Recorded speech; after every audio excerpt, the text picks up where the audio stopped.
মালয়েশিয়ায় অবৈধ অভিবাসীদের বিরুদ্ধে চলমান অভিযানে ৫৬ বাংলাদেশি সহ মোট ২১৮ জন বিদেশি নাগরিককে আটক করেছে দেশটির ইমিগ্রেশন বিভাগ। রাজধানী কুয়ালালামপুরের চেরাস এলাকার তামান ইমাসে পরিচালিত সমন্বিত অপস সাপু অভিযানে বৃহস্পতিবার সন্ধ্যা ৭টা থেকে অভিযান চালানো হয়। ইমিগ্রেশন সূত্র জানায়, আটক ব্যক্তিদের মধ্যে রয়েছেন Myanmar, Bangladesh, Indonesia, Nigeria, Nepal, Bharat ও শ্রীলঙ্কার নাগরিকরা। অভিযানে ড্রোন ও তাপ শনাক্তকারী সেন্সর ব্যবহার করা হয়, যার মাধ্যমে লুকিয়ে থাকা ও পালানোর জন্য চেষ্টা করা অভিবাসীদের দ্রুত শনাক্ত করে আটক করা সম্ভব হয়। অভিযানে ১,০০০-এর বেশি মানুষকে তল্লাশি করা হয়।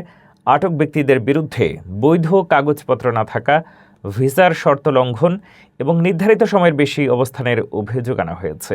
ইমিগ্রেশন বিভাগ জানিয়েছে, অবৈধ অভিবাসীদের শনাক্ত এবং নিজ নিজ দেশে ফেরত পাঠাতে নিয়মিত অভিযান অব্যাহত থাকবে।